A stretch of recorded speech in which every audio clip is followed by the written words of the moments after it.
Ce soir, nous recevons Jean-Jacques Moscovitz, que beaucoup d'entre vous connaissent.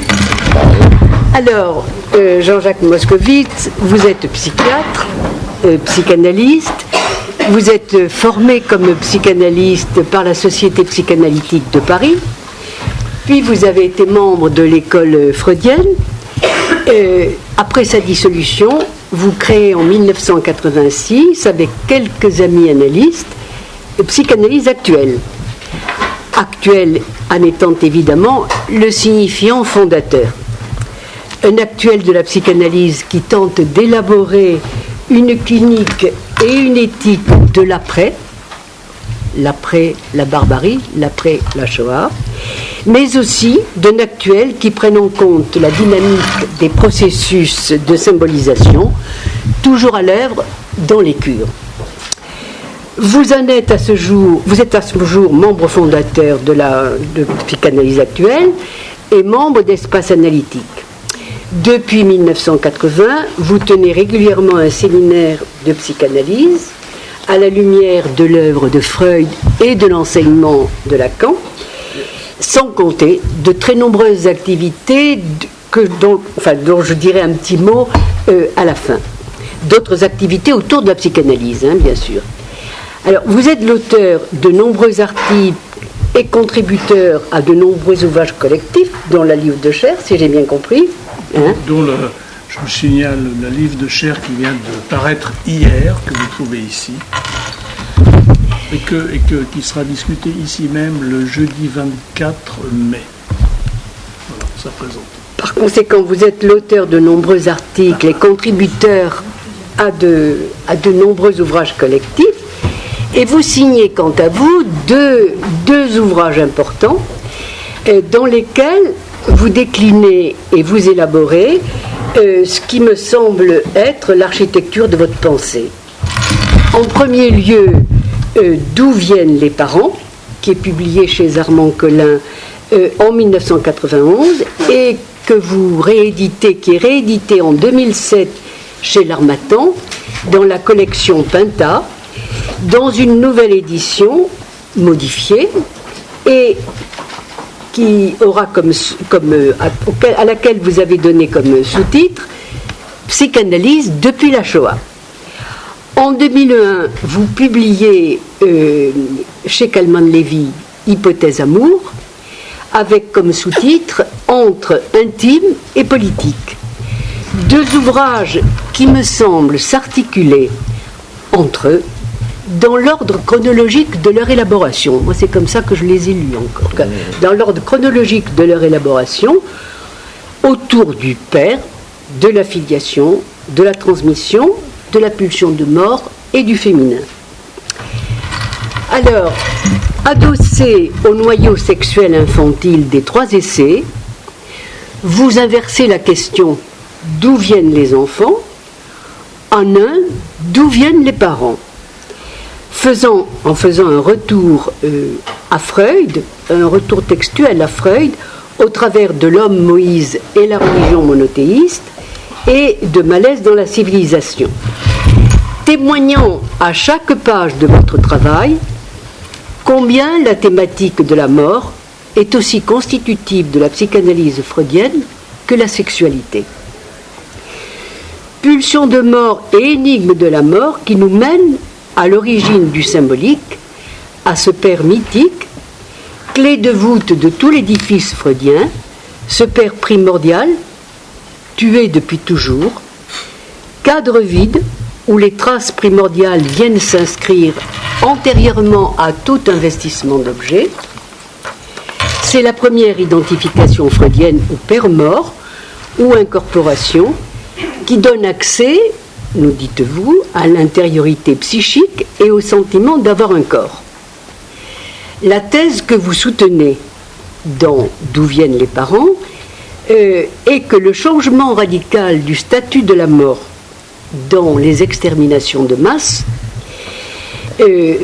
par conséquent, le changement radical du statut de la mort est venu subvertir cette origine du symbolique, et vous avancez dans votre ouvrage le concept de forclusion construite.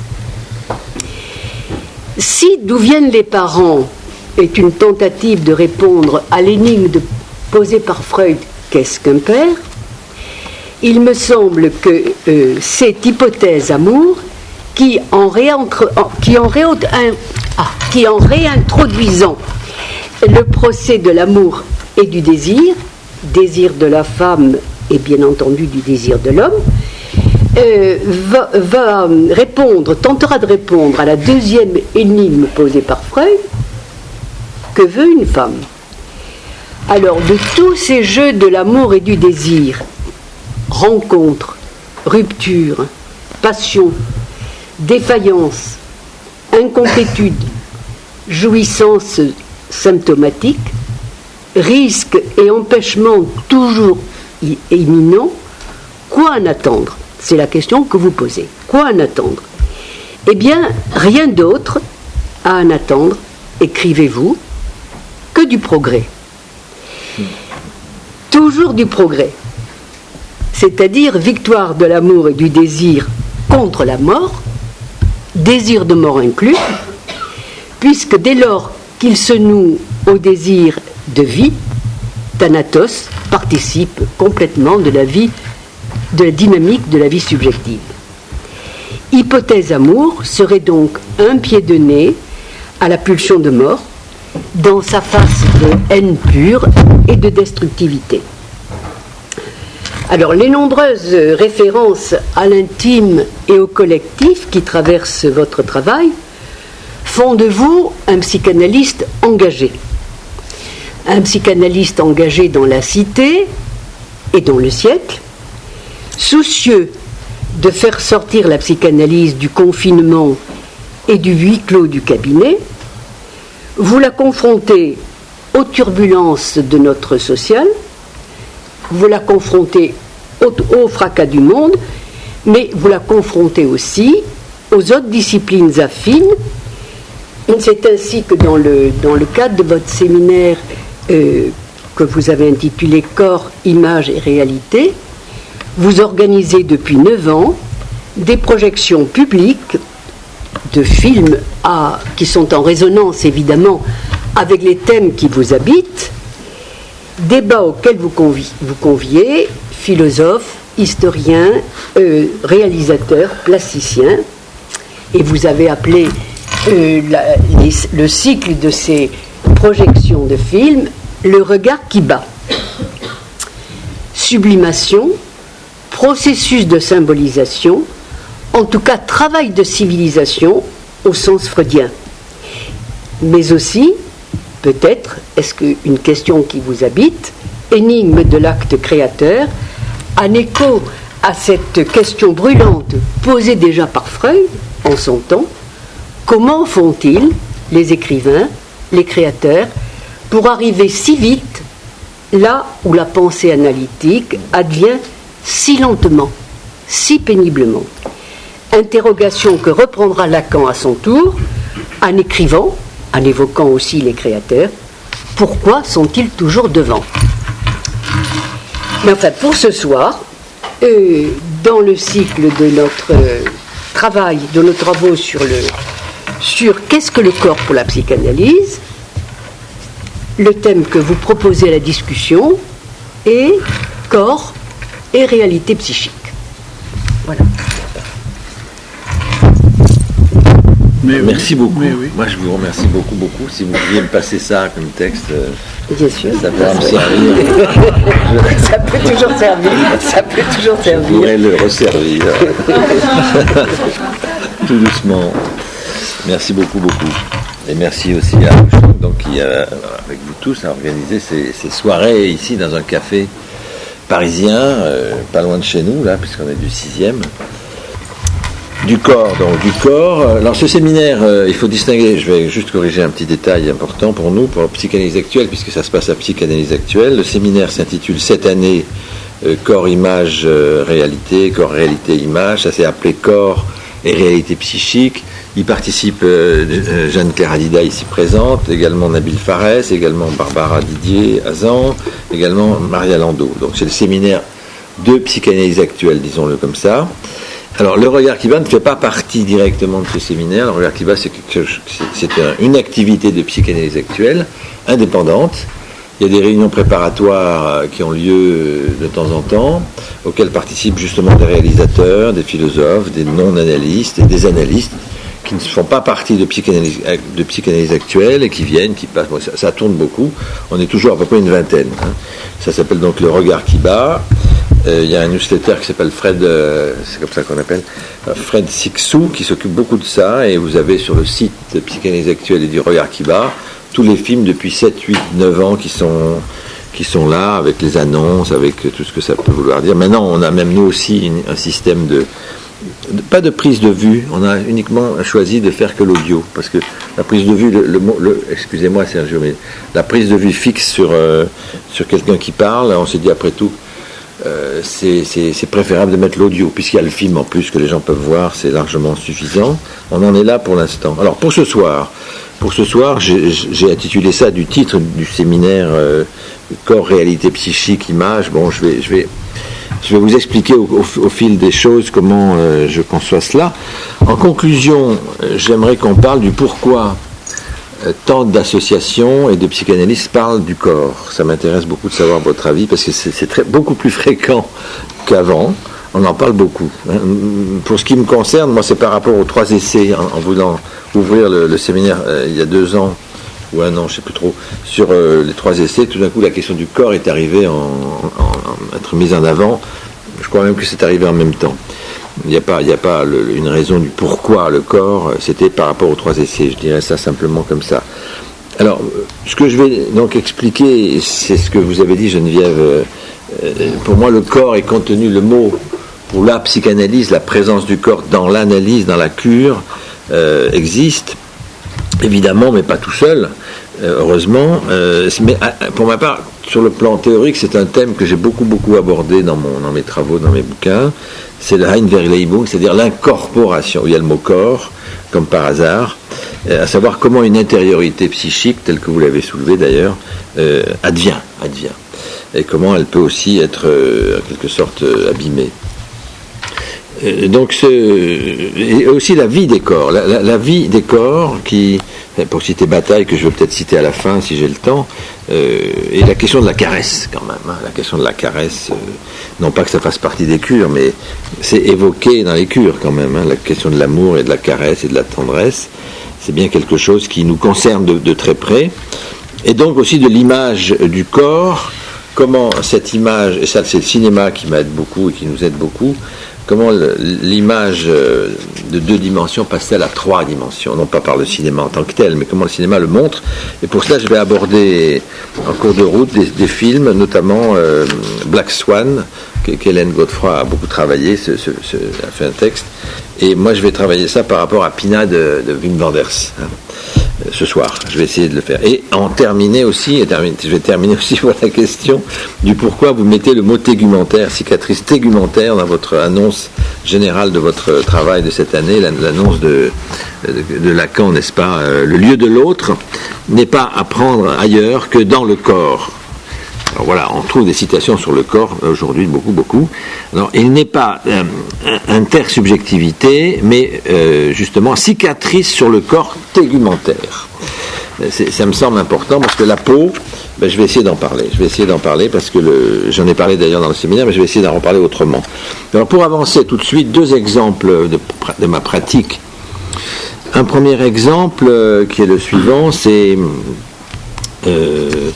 en quelque sorte, je dirais, c'est comme une séquence de cinéma, on pourrait dire, et où le mot palier arrive, la notion du palier, escalier.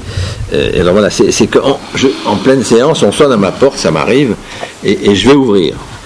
Et pendant la séance, et souvent, il m'arrive, pendant que j'y vais, à la porte, une fulgurance.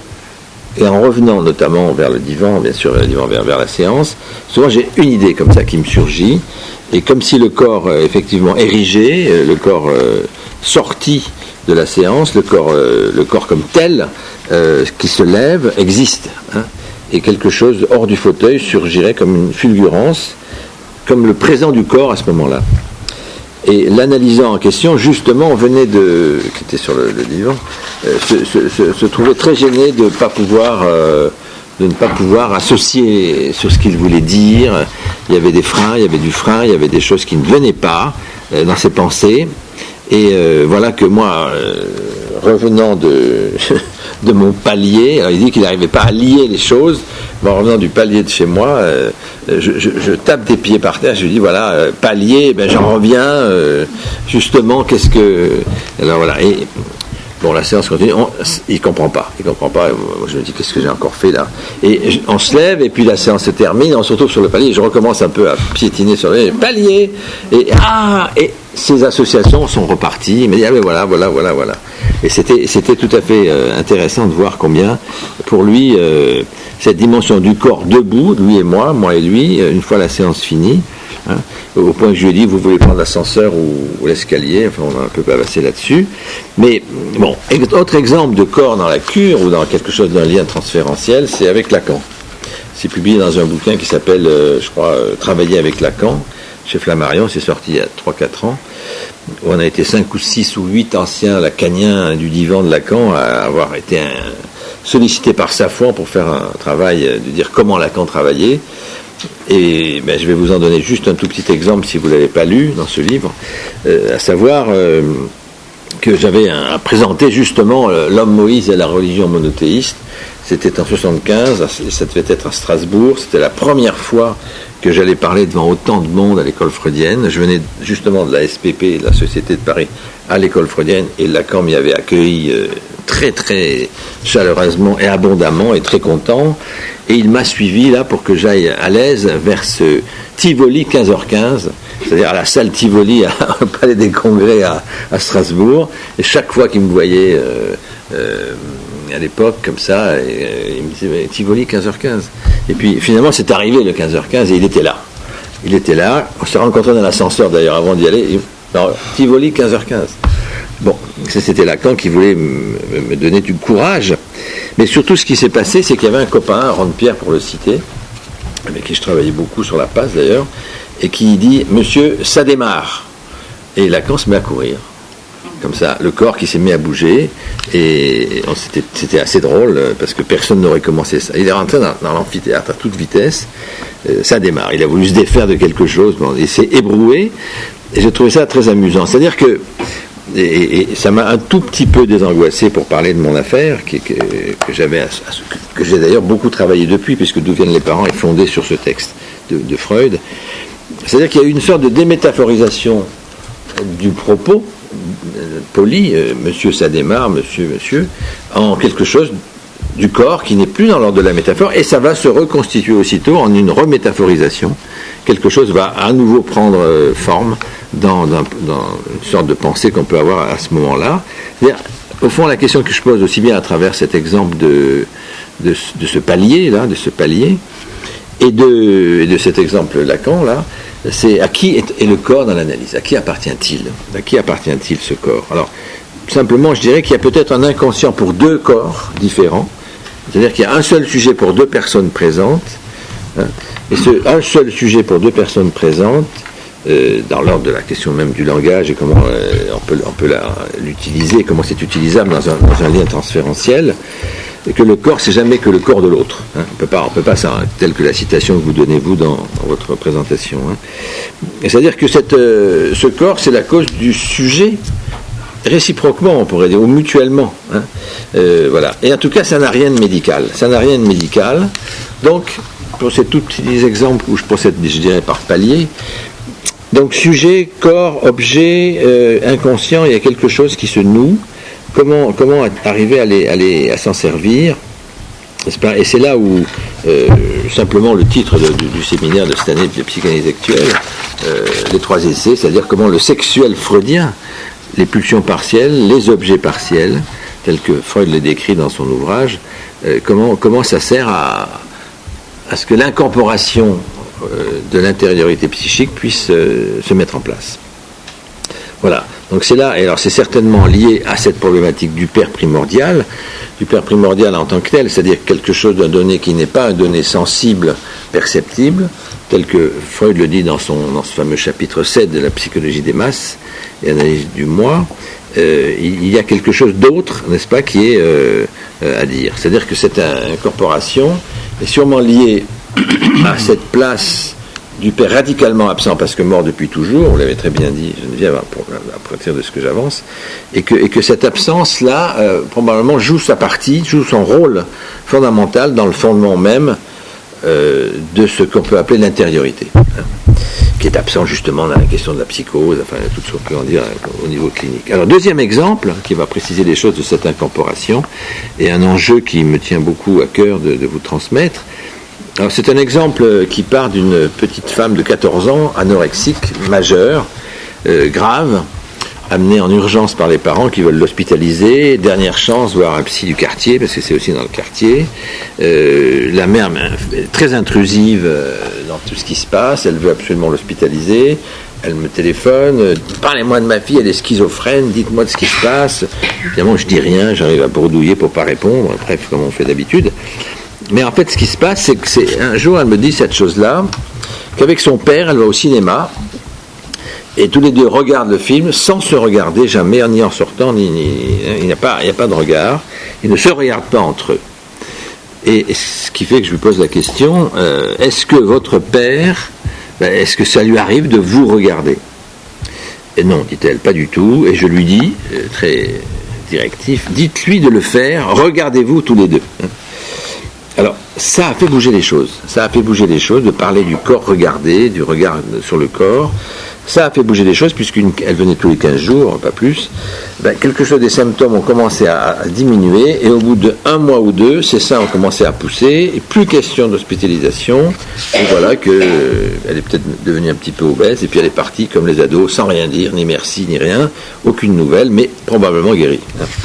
Et ça m'importe beaucoup, parce que c'est ça, cette intersection de deux plans pulsionnels, de deux objets, le regard et l'oral dans cette anorexique, qui viennent donc peut-être former un vide entre les deux, une intériorité, c'est comme ça que je l'entends, une intériorité qui va être ce vide du corps, ou ce vide dans le corps, ou ce corps avec un vide, qui va donc être, je dirais, repérable du fait de la fonction analyste, c'est-à-dire on peut repérer cette intersection, cet emboutissement à désemboutir, à les distinguer pour que ça fonctionne un peu autrement. Bien sûr que tous les autres objets sont là, mais il y en a deux qui sont en fonctionnement plus que les autres.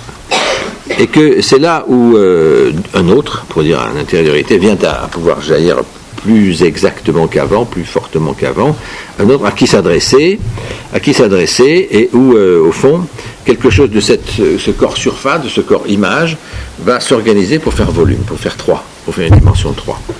Je le dis comme ça rapidement. Donc, c'est-à-dire que cette anorexie-là, c'est peut-être vrai que c'est vouloir réduire le corps à une image, elle n'y arrive pas, heureusement, à une image plate, en quelque sorte sans valeur, sans valeur, c'est-à-dire ni parole, ni regard, ni vide, ni même fond, alors qu'il n'y a que ça. Et pourtant, ça peut évoquer, effectivement, comme les parents en avaient peur, un point de psychose dans une névrose, un point psychotique dans une structure névrotique, c'était le cas, qui peut effectivement dégénérer, si je puis dire dégénérer, c'est-à-dire arriver à quelque chose d'une hallucination, d'un délire. C'est pas impensable dans ces moments-là.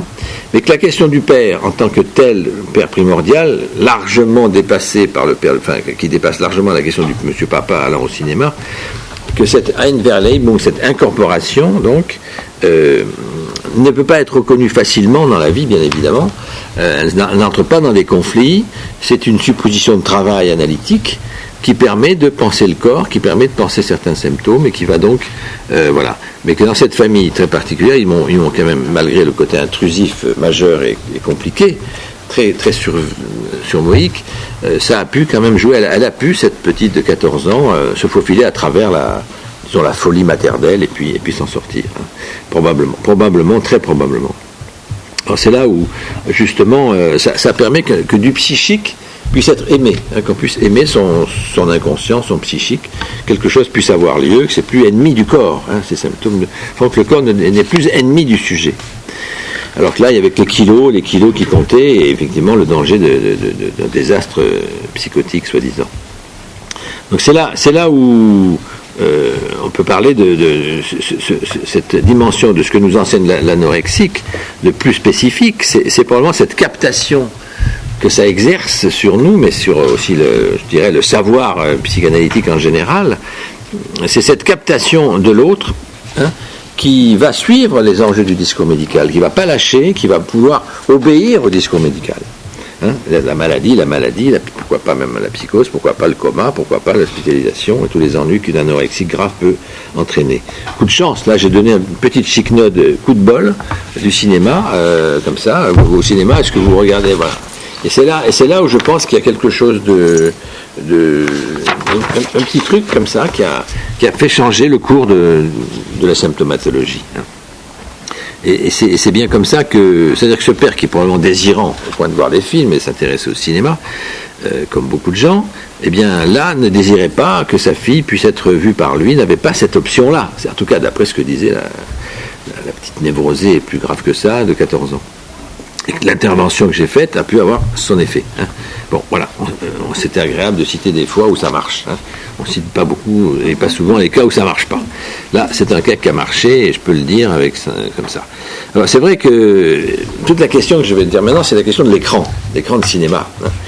Parce que cette histoire d'écran, ça m'a fait écrire pour aujourd'hui, c'est un lieu, c'est le lieu justement d'une possible intériorisation. Parce que j'ai pu dire ça, est-ce que vous regardez, tralala, c'est quand même que la situation comme ça, il y avait quand même des images du film, que je ne sais pas du tout, elle m'a pas du tout dit de quoi il s'agissait, mais qu'il y avait donc une dimension de pouvoir habiter son corps qui commençait à pouvoir jaillir et être de telle sorte que son corps pouvait être aussi aimé par elle. Hein. Du fait de cette phrase regarde, bon, qui est tombée peut-être juste au moment où il fallait. Hein. Et que c'est là où, au fond, cet écran, ça désignerait peut-être cette explication que je vais essayer de vous donner, qui est un peu inventée, que je cite dans D'où viennent les parents, mais je la reprends maintenant, à savoir du matiérisme en peinture. Le matiérisme en peinture, c'est, d'après ce que j'en ai compris, c'est Bracha Hittinger, qui est peintre, qui m'avait donné la couverture de D'où viennent les parents, c'est d'elle, qui m'avait donné cette information-là. Le matiérisme, c'est quelque chose de cet ordre, ça consisterait, si je me trompe, dites-le moi, à jeter de la peinture en l'air, et là où ça retombe, ça ferait tableau, ça ferait quelque chose comme une toile d'abord. C'est-à-dire que, je dirais les choses comme ça, que ces jets de peinture en l'air, alors comment ça se passe, j'en sais rien, mais que ça formerait une sorte en cours de route, en cours de chute, comme déjà un écran sur lequel vont tomber les autres morceaux de peinture, de morceaux, oui, de matériaux de peinture, hein, et que ensuite projeté sur le sol, bon, ça arrête quelque chose, qu'elle y revienne ensuite refaire tout ça, j'en sais rien. Mais moi, ça m'a fait évoquer le fait que ça ressemble beaucoup à ce que j'essaye de dire à propos de l'incorporation. C'est-à-dire que c'est comme si, à partir de cet espace-là, comme ça, qui vient se créer comme une sorte de toile picturale, de toile du peintre, qui se crée au fur et à mesure, et qui finalement, en choyant complètement, tombant complètement, ça devient le cadre du tableau. Si ça tient le coup dans un cadre, c'est peut-être des installations sans cadre. Hein. Mais en tout cas, là, pour ce que je veux dire, moi, c'est combien ça serait comme des lettres qui seraient jetées en l'air, hein, et qui retomberaient justement un peu dans cette image-là, en formant des traces qui elles-mêmes s'agençant avant même de toucher le sol, ou je sais pas quoi, avant même de s'organiser en quelque chose qui serait enfin cadré, vont déjà supporter d'autres traces qui vont ainsi s'interpénétrer, s'incorporer, faire inscription de traces donc, et que ça commence à pouvoir écrire, à pouvoir être une sorte d'ardoise sur quoi ça va s'écrire. Hein. Du ça va s'écrire. Hein. Du ça va s'écrire. Et que le père primordial, je le situerai volontiers là, dans cette dimension du ça va s'écrire, c'est-à-dire cette antécédence logique, dont parle Lacan d'ailleurs, Vous savez qu'à propos de l'incorporation, Lacan, il y a une chose particulière, c'est qu'il a oublié d'en parler dans le séminaire sur l'identification. Il le dit, j'ai oublié en 62 de vous parler, et c'est en 66 dans l'objet de la psychanalyse, j'ai oublié de vous parler de la première identification, celle dite Einverleibung, et il en parle à ce moment-là. Hein. Et je vais essayer de vous dire ce qu'il en dit, parce que ça tombe pile sur la question de l'organisation de l'intériorité corporelle. Et donc, ça serait cette question du sujet d'avant la question du sujet. Hein. Thème qui m'a toujours intéressé. Comment ça commence à faire sujet, sinon qu'il n'y en a pas d'abord. Hein. Mais ce pas d'abord, c'est quoi, hein? C'est là donc ce père radicalement absent, tué depuis toujours, qui serait un trou, hein, simplement un trou, dont Lacan nous parle très très bien à propos du signifiant du nom du père dans le séminaire RSI 75. Ce séminaire où justement il vient nous démontrer de façon formidablement intelligente que ce que sont ces trois ronds autour d'un trou, eh bien il faut inverser. C'est le trou qui fonde le 3. C'est le trou qui exige le 3, et même que toute exigence exige du 3 pour faire trou, au point que c'est le trou qui serait là, si on veut placer les choses de façon, on pourrait dire temporelle, ce serait le trou qui serait là d'abord, et qu'à se nouer autour du trou. Ce trou ne cédera pas sur ce qu'il est, on pourrait dire ça. Hein, il va appeler ça le vrai trou, il va avoir des tas de démonstrations sur le faux trou, hein, parce qu'il est voilà. Et alors, ça se retrouve dans Freud avec ce que moi j'ai appelé à propos du monothéisme, enfin, ce que Freud appelle le monothéisme, pardon, dans l'homme, Moïse et la religion monothéisme, que j'appelle zérothéisme, c'est-à-dire qu'il y a une absence radicale que je vois très volontiers par cette histoire de matiérisme, où au fond des traces vont s'organiser, au moment même où elles s'organisent, il y a du cadre qui commence à exister. Le cadre, ce sont des traces qui ont, en quelque sorte, préférentiellement, on pourrait dire, eu cette chance de tomber à ce moment-là, à tel endroit, et les autres vont suivre plus ou moins. Hein. Et qu'ensuite, il va y avoir une suite, donc, de telle sorte que les fils, dans cette histoire d'incorporation primordiale, la fonction du père, les fils ne sont que des médiations, comme tous les pères le sont aussi, par rapport à ce premier trou originaire qu'on ne trouvera jamais, le refoulement originaire primordial, introuvable, de telle sorte que, justement, ce père, ça serait un nombre cardinal, les fils, ce seraient en quelque sorte de l'ordre des nombres ordinaux, des séries. C'est la série des fils qui part à partir d'un point cardinal qui justement n'est pas saisissable. C'est-à-dire que cette question de l'origine, que moi j'estime être très importante pour parler du corps, cette question de l'origine de l'intériorité et du vide nécessaire, ça a un rapport au temps, donc un certain rapport au temps, à la temporalité, qui fonde un espace, hein, de là où il y a cette intériorité, cet autre primordial, etc. Donc voilà, et que Lacan va définir de façon diverse, et en particulier, voilà, il dit ça en 66, donc dans l'objet de la psychanalyse. Le Père primordial, c'est Dieu qui est arrivé sur la terre, n'est-ce pas, et que cette libido immortelle divine, qui n'existe pas, c'est cette histoire de chute qui tomberait, ça tombe bien comme c'est la chute qui commence, mais alors où? Très haut, et qui viendrait en quelque sorte à être coupée par des pulsions partielles des humains que nous sommes, et qui viendrait organiser tel espace intérieur de telle sorte, de telle façon, et pas d'une autre. Hein. Et c'est là où cette découpe de quelque chose qui va faire cadre se fait par les pulsions partielles que Lacan a décrites, que Freud a décrites, les objets prégénitaux et d'autres. Hein. Il y en a plus que 4, mais peu importe. Et que ce matiérisme, justement là, cette chute première de l'être, qui serait toute première, font surgir ces pulsions partielles, les font advenir, et qu'elles vont donc s'agencer dans un espace psychique qui va donc former en quelque sorte une sorte d'intériorité psychique par intersection de différents plans. Alors j'ai pris l'anorexique parce que c'est à la limite facile à voir, mais les autres objets fonctionnaient tout autant.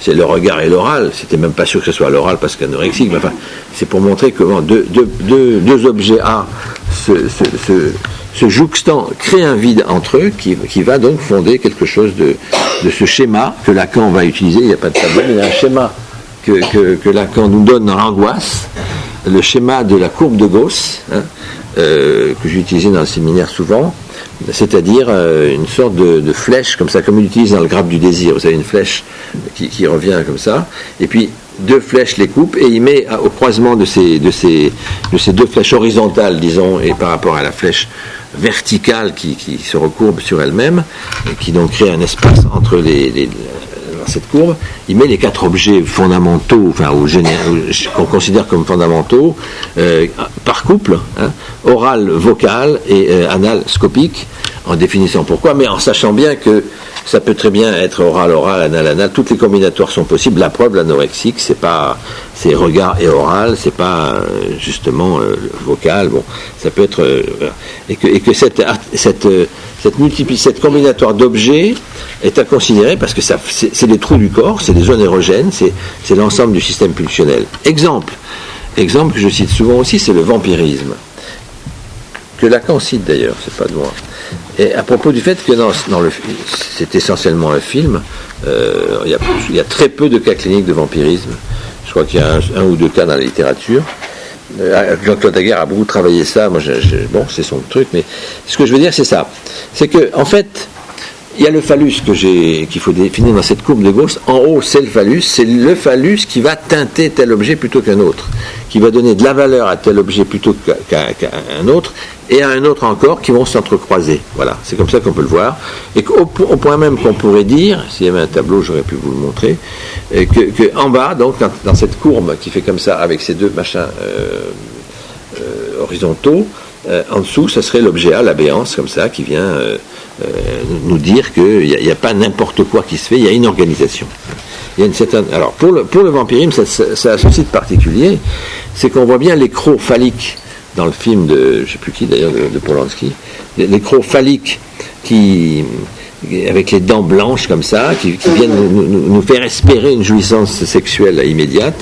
On voit la bouche qui suce le sang, et il y a le placenta, enfin le sang lui-même, c'est-à-dire que Lacan définit comme étant le placenta, c'est-à-dire un objet à modèle qui n'existe pas comme tel, c'est pas une zone érogène, dit-il, mais enfin qui permet, en tant que modèle, de nous donner une idée de cette organisation, on pourrait dire, de cette intersection d'objets. C'est là où, au fond, voilà, c'est-à-dire que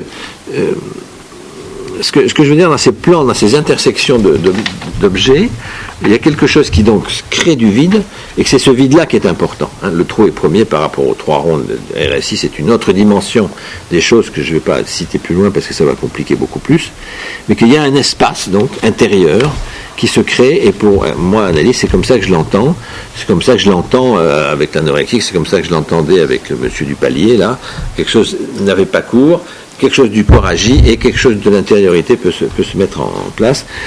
C'était pas l'essentiel de sa séance, bien évidemment. Mais que ces emboutissements d'objets, ces sortes doivent être déchiffrés.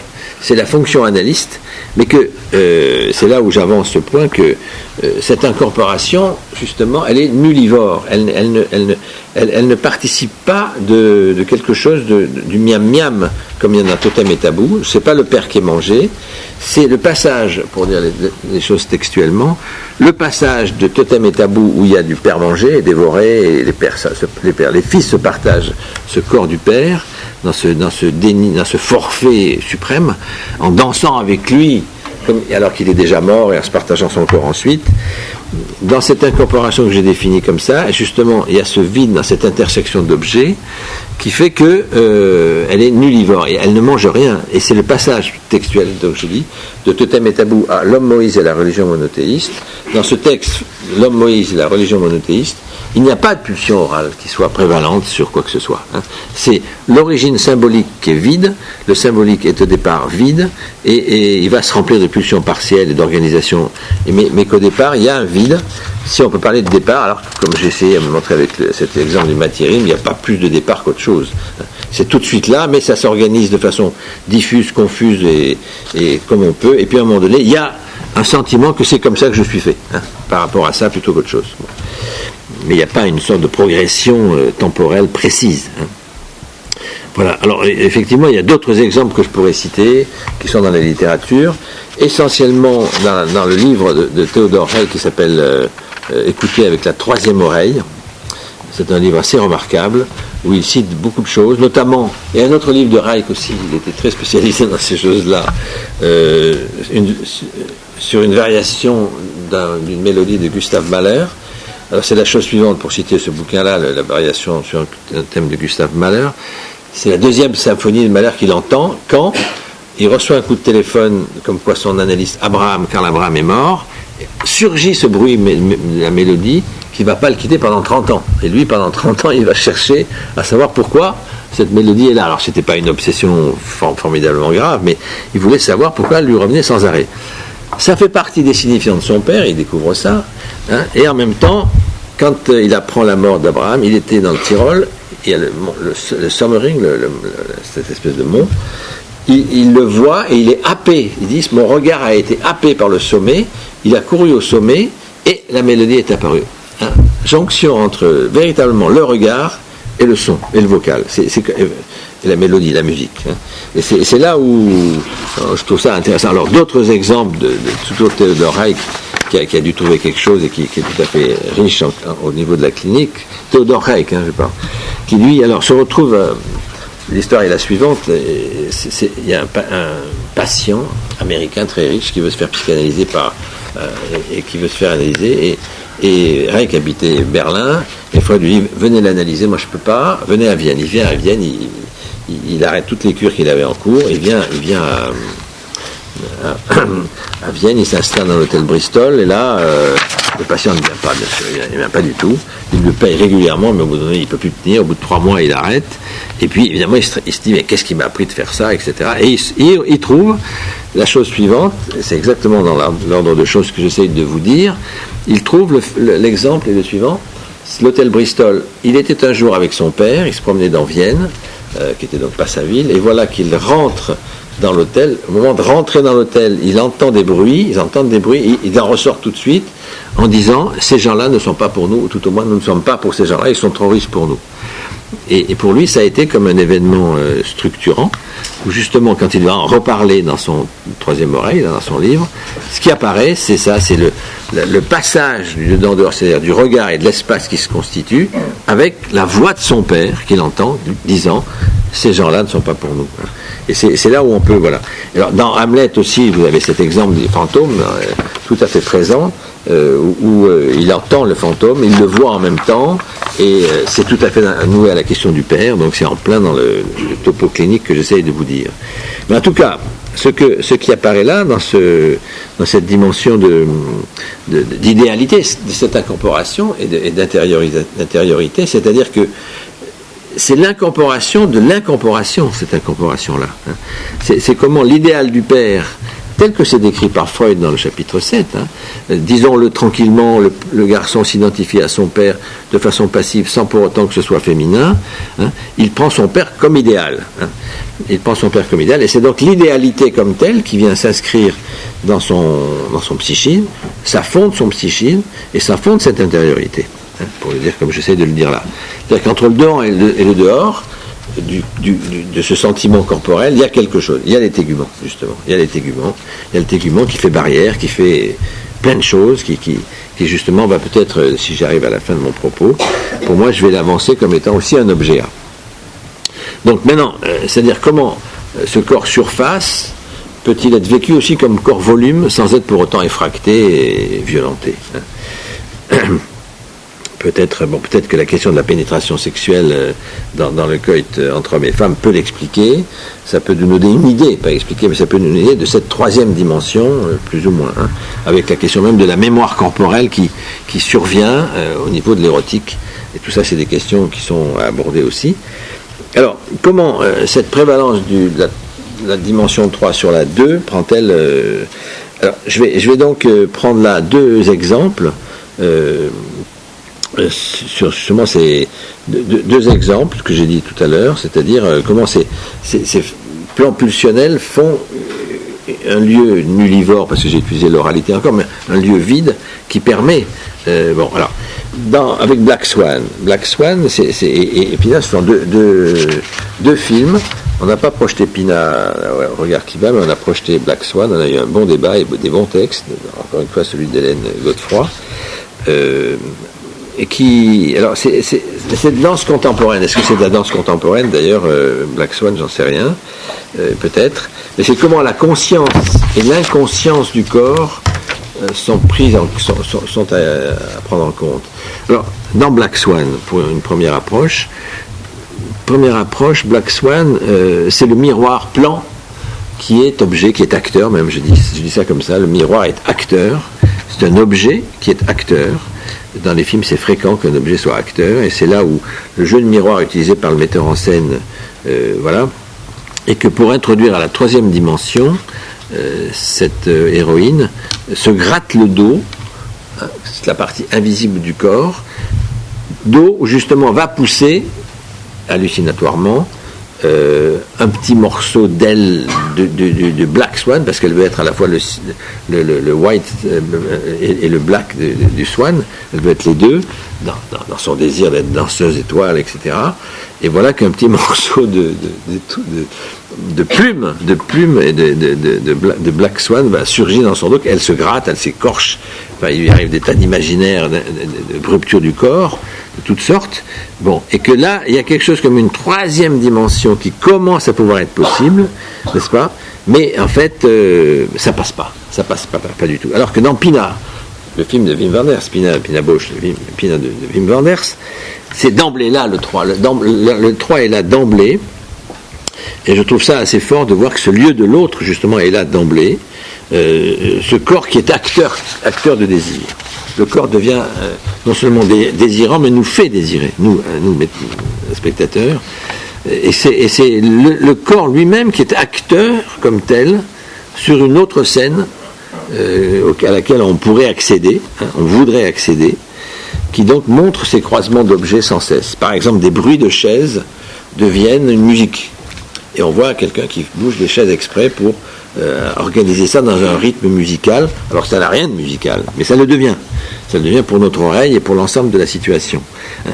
Et qu'il y a un rythme justement qui s'établit d'une gestuelle du corps ou des corps, c'est-à-dire où la motricité, ou la musculation, ou les muscles deviennent des objets petit a, deviennent en quelque sorte, cette motricité devient, parce que teintée phalliquement, deviennent, on pourrait dire, quelque chose qui donne de la valeur, d'une valeur de jouissance, comme le signifiant a une valeur de jouissance. Hein. Là, est-ce qu'il y a une valeur de jouissance du geste, hein.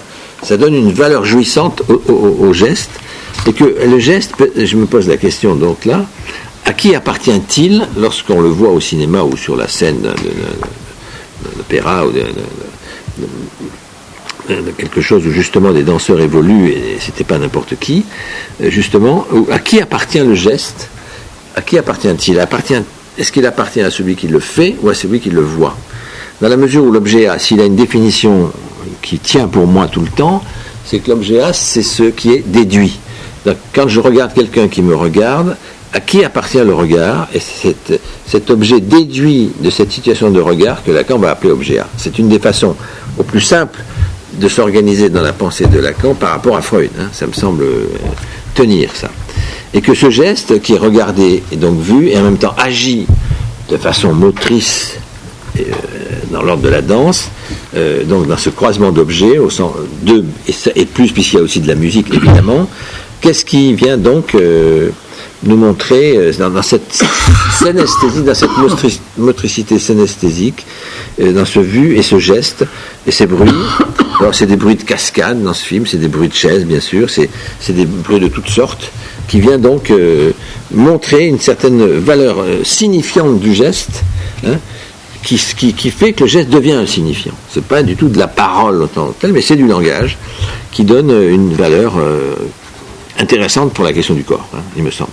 Et ce geste renvoyant à un autre geste, on est dans une sorte d'enchaînement de gestes, parce qu'il y a des artistes, parce qu'il y a quelque chose d'énigmatiquement mystérieux et beau qui se produit, bien sûr, on ne va pas tout expliquer là-dedans, mais justement qu'un geste peut en montrer quelque sorte le jaillissement d'un autre, un geste fait en l'air, pour reprendre la question du matérialisme, ce geste qui est fait en l'air, qui fait comme un geste, fait tréunaire et va être en quelque sorte en train d'aller chercher l'identification antécédente, c'est-à-dire l'incorporation, va donc chercher quelque chose du corps qui était là déjà avant pour se situer dans une répétition. Et c'est là où, justement, où Black Swan ne peut pas tenir le coup avec ça, le film, hein, ce qui est montré dans le film, je ne dis pas le... Hein, je dis pas l'opéra, mais ça peut pas se... C'est-à-dire qu'il est plan, soit de droite à gauche, ce qui se passe est plan, droite à gauche, ou d'avant en arrière, sagittal. Mais ça ne peut pas se réunir en trois sortes de dimensions du volume lui-même, hein, haut, bas, etc. Sinon que justement, elle va chuter à la fin, ça va être une coupure et du miroir qu'elle va probablement s'être mis dans son sexe, qui va créer une troisième dimension, mais à condition, mais ça va provoquer sa mort, hein, n'est-ce pas? Ça va provoquer sa mort dans son propre sang. L'héroïne donc disparaît en quelque sorte dans cet espace où enfin elle accède aux trois, mais au prix de sa propre mort. C'est-à-dire que c'est là où, dans ce Black Swan, tu me diras, Hélène, ce que tu en penses, ce corps serait plutôt donc image, plutôt, et pas qu'image, bien sûr, mais comme, alors que dans Pina Bausch, dans ce film de Wim Wenders, la mort est évoquée. Hein. Dansons, sinon nous mourrons. Voilà ce qui est dit dans ce film. C'est-à-dire qu'il n'est pas possible de ne pas aller du côté de quelque chose. Et surtout, ce qu'il y a de particulier, c'est combien... j'ai encore du temps? Bien sûr. Cette nécessité effective de montrer la mort sans l'atteindre, ça reste de l'ordre du symbolique. Pour que ça puisse avoir lieu comme dansons, sinon nous mourrons, c'est quand même magnifique. Alors, c'est là où il y a des chutes, au sens de cette histoire de matiérisme, mais elles sont à la fois verticales, curieusement dans Pina, et horizontales. Alors, c'est bizarre, mais c'est comme ça. Je vais essayer de m'expliquer. Alors, elles sont verticales au sens assez banal, quoique. Hein, il y a à un moment donné une scène où un homme, un danseur, voit sa partenaire tomber droite comme ça, et il la ramasse, elle ne va jamais toucher le sol. Et c'est dans cette répétition que quelque chose surgit d'une dimension, on pourrait dire, de la gestuelle, de la danse, et dans l'ordre du regard, n'est-ce pas? Mais c'est dans cette répétition. Mais il y a une autre scène où justement, on pourrait dire que c'est des amants, et l'amante, dans les bras de son amant, n'arrête pas de tomber, abandonnée qu'elle est, et elle est restituée dans son corps partie par partie, la jambe est remise à sa place, le bras est exact, et ça se fait une dizaine de fois par le directeur de ballet, disons, ou par quelqu'un qui vient faire ça, de telle sorte que la vie du désir et de l'amour peut surgir dans ce fait même de la répétition. Hein. C'est là, je crois, où on est drôlement, je dirais, captivé par cette dimension de cette danse, peut-être parce que c'est du cinéma, peut-être que c'est au cinéma. Hein. Mais c'est là où ce corps qui s'abandonne est restitué qui abandonne son tonus, disons, musculaire, pour le dire comme ça, le retrouve par l'aide d'un autre qui remet son corps en place et qui à nouveau, par cette troisième dimension, revient. Hein. Et c'est là où surgit quelque chose il y a une sorte de poussée qui est représentée, une poussée pulsionnelle, on pourrait dire, par une plante qui est au fond de la scène, qu'on voit au fond de l'écran de cinéma, où justement il y a une plante qui jaillit, qui pousse tout le temps, qui avance vers ce que j'appelle des chutes horizontales. C'est-à-dire qu'une femme qui se fait recouvrir de terre, de glaise, de terre, voilà que elle est comme attachée, on voit la corde, et elle est sans arrêt projetée de différentes façons vers le mur. Et si c'était vertical, bien sûr qu'elle chuterait sur le mur, mais elle ne chute pas. Cette chute horizontale fait qu'elle fait des tas de cercles autour de cette plante qui pousse, qui arrive, ce phallus qui pousse. C'est exactement le schéma de Lacan, je l'explique beaucoup plus finement, là, qui vient nous montrer cette dimension, ces trois dimensions qui viennent s'agencer dans cette dimension du corps, dans cette dimension du corps, qui font que ça nous donne dans l'horizontale même cette dimension du matiérisme. Hein.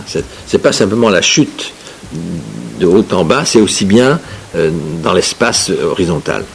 C'est là où je crois qu'il y a quelque chose qui a été gagné dans la motricité qui est montrée comme ça. On ne voit pas qui tient la corde. On pourrait s'amuser à dire que c'est des nœuds borroméens qu'elle fait, mais c'est pas loin. Il y a des cercles concentriques qu'elle fait progressivement, l'un passant sur l'autre, sous l'autre. Enfin, il y a quelque chose où... Voilà, et c'est magnifiquement... Bien sûr que c'est magnifique, mais pour moi, ça m'évoque vraiment cette dimension de cette réussite dans la répétition, d'avoir à toujours gagner sur la dimension 3, d'avoir enfin à passer du 2 au 3, et de sans arrêt à le reproduire. par ce drang de la pulsion. Voilà.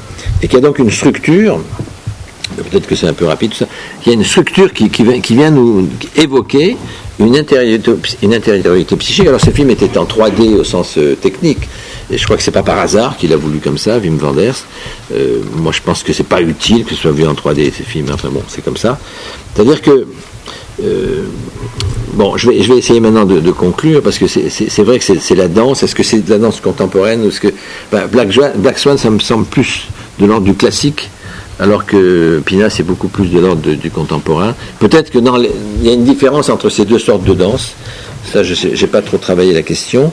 Où justement, il y a cette dimension du corps dans la danse contemporaine, beaucoup plus instructive, je veux dire, enseignante pour un analyste, parce qu'il y a cette problématique du corps à 3 dimensions qui surgit beaucoup plus, hein, à mon sens. Maintenant, il faut m'expliquer la suite. Hein. Alors, c'est vrai que maintenant, je vais essayer de conclure par deux points. Un premier qui est directement lié à vos enjeux, APM, Association Psychanalyse Médecine, c'est-à-dire la question des téguments, la question du toucher, Et puis le deuxième point que je veux aborder en conclusion, c'est ce que j'ai dit au tout début, pourquoi les analystes s'intéressent-ils tellement au corps en ce moment? Alors, j'ai une petite hypothèse. Alors, pour le premier point, c'est APM, enfin Association Psychanalyse Médecine, c'est certain que pour nous analystes, il nous faut sortir du médical, et historiquement ça s'est fait par l'hystérie, hein. Ça tout le monde le reconnaît, par l'hystérie freudienne, hein, n'est-ce pas? On ne va pas aller plus loin que ça. L'hystérie freudienne, qui est datable, mais qui continue aujourd'hui, et qui demande quelque chose, hein, l'hystérique freudienne. Elle demande au docteur, monsieur le docteur, ne me touchez plus, ne me touchez pas, même si j'ai le désir de transgression du toucher, ne me touchez pas, écoutez mon interdit en moi d'être touché, hein, même si bien sûr j'en ai le désir. Et je crois qu'il y a là quelque chose de central dans la question même du toucher, hein, d'écouter en silence ce désir transgressif de la part de l'hystérique. Hein, hystérique, ça veut dire tout analysant quel qu'il soit. Hein. C'est pas la peine d'en faire une hystérique au sens somatisation. Et dans Freud, dans les 3 essais, il y a un passage où il parle du toucher. Page 85 dans la collection Gallimard, vous pouvez le trouver, facile, les 3 essais. Il y a une autre collection qui vient de sortir, c'est préfacée par Vanier, mais c'est pas celle-là dont je parle, c'est celle des 3 essais, où il cite un monsieur Moll, M-O-2-L, où il y a un travail qui est fait sur la peau, et où il en conclut, où Freud en conclut, c'est en note de bas de page, enfin les notes de Gallimard, elles sont souvent puis il y a un petit tas dedans, enfin ça renvoie à autre chose. Moi je dis, ça veut dire ça, que ça veut dire, que la peau est le lieu de la douleur et de la cruauté.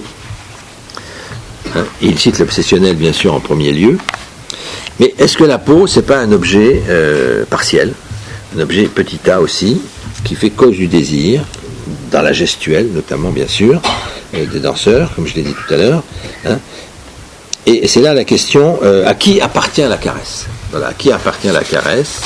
Est-ce que ça appartient à la main qui caresse ou au dos qui est caressé? Je ne vais que sur le dos, hein, je ne vais pas ailleurs. Ça peut suffire. Est-ce que c'est un objet déduit? Moi, il me semble que oui. Quand il y a une caresse, quand une main caresse un corps, est-ce qu'il y a quelque chose entre les deux d'un objet qui va créer cette intériorité, ce sentiment d'intériorité, bien sûr, ce sentiment. Et c'est là où... bon, et je vais vous lire quelques lignes peut-être que j'ai trouvées d'un bouquin d'un certain... comment s'appelle-t-il? Alexandre Lacroix, que vous avez tous lu, je pense, qui s'appelle « Contribution à la théorie du baiser ». Tu l'as pas lu? Alors, il lit ça, et puis après je conclurai, parce que c'est vrai que j'ai beaucoup... Dans tous les cas, c'est d'un arrière-fond métaphysique que provient le sens véritable de l'expérience du baiser, qu'il s'agisse de l'agencement du cosmos, des lois de la nature ou encore de notre passé le plus éloigné, cela revient plus ou moins au même. L'essentiel est que les raisons que nous avons d'embrasser et la manière dont nous le faisons se trouvent hors d'atteinte et échappent à toute maîtrise. Une autre citation. Une interprétation possible de cette scène donc, du baiser, c'est que le baiser rompt le fossé entre les classes sociales, il n'est pas analyste, hein, et aplanit les hiérarchies entre les êtres. Voilà. Si repoussant ou si étrange que nous paraisse autrui au premier abord, il suffit que j'unisse mes lèvres aux siennes pour lui conférer un statut d'égal. Le baiser est le geste par lequel je le reconnais comme un autre moi. Il abolit la distance. Tu es un même, voilà, dit-il.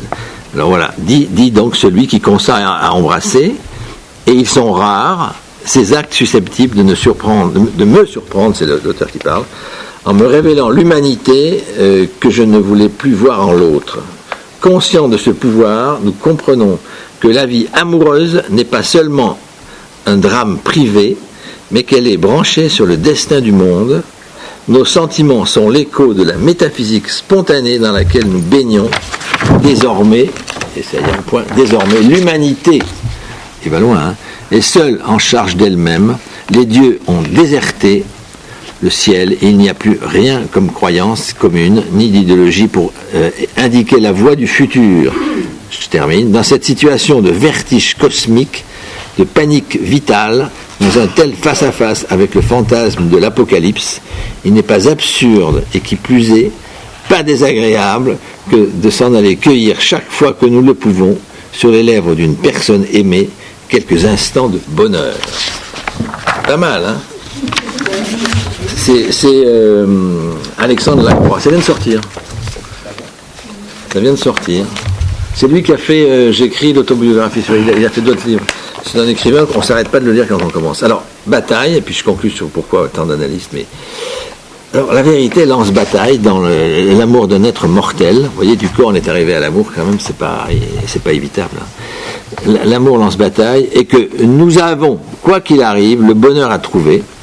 Nous devons le trouver, sinon pour nous, pour une plus grande gloire de l'homme, à laquelle sont voués ces grands mouvements de la vie dans nos corps.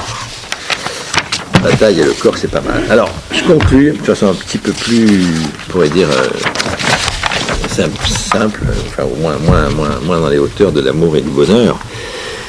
Sur cette question, pourquoi les analystes s'intéressent-ils en ce moment à la question du corps? Alors, il y a effectivement notre séminaire à Psychanalyse Actuelle, il y a vous ici, depuis 2 ans, il y a Guy Bal qui fait un séminaire à Chengdu en Chine sur la question du corps, le corps présent dans la queue, à partir, mais ça ne doit pas être que ça, à partir du fait que des analyses en Chine et au Brésil et ailleurs se font par Skype, donc la présence du corps est escamotée, donc voilà, les vrais analystes ramènent la question du corps.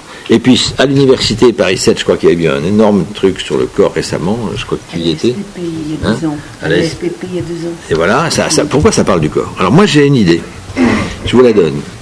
C'est que l'analyste, il faut partir de cette idée du sujet et du collectif, qui est un de mes dadas. C'est-à-dire que s'il y a une chose qui différencie le sujet et le collectif, c'est le corps. Le corps, c'est du côté du sujet, du côté de l'intime. C'est pas du côté du collectif. Le collectif, ça l'a été autrement. Hein. C'est surtout pour le détruire. Et qu'il y a une responsabilité donc du psychanalyste quant à l'intime. S'il a une responsabilité, c'est l'intime, donc, qui doit prendre le pas sur le collectif. Et l'intime, c'est le corps du sujet, qui fait sujet, qui fasse objet ou pas, hein, qui soit en rapport avec l'inconscient, enfin qu'on puisse retrouver les liens à l'inconscient ou pas.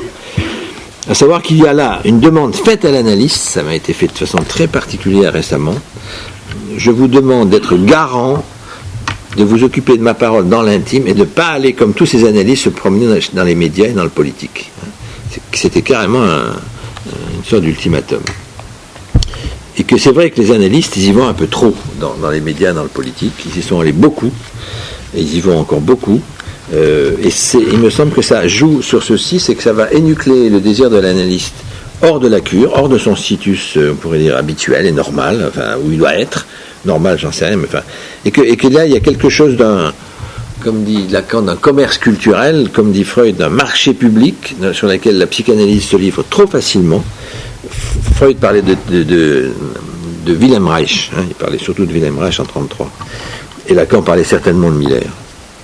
Donc c'est là où quelque chose. Alors évidemment, au niveau collectif, il y a cette fameuse phrase citée encore une fois par Lacan, Habeas corpus qui cite pour Joyce, n'est-ce pas, l'homme a un corps, c'est par le corps qu'on l'a, envers de l'habeas corpus, et la phrase d'avant c'est « Il n'y a d'histoire que des déportés ». L'homme a un corps, c'est par le corps qu'on l'a, le corps nu, le corps complètement nu des déportés. Et envers de l'habeas corpus, envers de cette notion anglaise du XIIe siècle, possède ton corps, prends ton corps, sois libre avec ton corps. C'était pas tout à fait ça, il y a des nuances, c'était une notion juridique, c'était que le condamné devait être amené vivant avec son corps devant le juge. C'était habeas corpus, prends son corps et mène-le devant le juge. Bon. Ça, c'est devenu dans la philosophie du droit le fait que, et d'ailleurs il y a 1000 ans, quoi, maintenant, ça fait quand même pas mal de temps. Alors, c'est ça qui m'apparaît moins important, c'est que si c'est trop au dehors, les analystes se baladent trop au dehors, et j'y mets aussi l'université, à tort ou à raison, quitte à me faire des ennemis, à savoir que ça va augmenter les résistances, et qu'il y aura des retours de bâton assez inévitables. Alors, c'est peut-être pas de notre faute qu'il y ait des résistances, quoique, on doit pouvoir y veiller, en tout cas se poser la question, à mon sens, parce que si on est dans le couplage, si on va dans les médias, on est dans le couplage politique-média, et on va lâcher le morceau, on va lâcher le morceau de l'analyse. La preuve, le film Le Mur, qui est une saloperie, mais voilà, c'est comme ça qu'on tombe dans les panneaux. Enfin, ça, c'est exemplairement et juridiquement condamnable, donc ça, c'est pas l'exemple qu'il faut. Hein. Mais même Fedida, en 99, dans Le Monde, il va c'est un énorme article sur l'avenir de la psychanalyse, c'est le biologique, par exemple. Bon, et publiquement, je vous amènerai l'article. C'est-à-dire qu'il y a une porosité qui s'agrandit, qui a augmenté, qui existe entre sujet et collectif, un échange entre sujet et collectif qui est devenu beaucoup trop grand et qui vient affadir le désir de l'analyste, ça devient du déchet, quoi. Hein. Quelque chose d'assez particulièrement fragile et à protéger devient du déchet.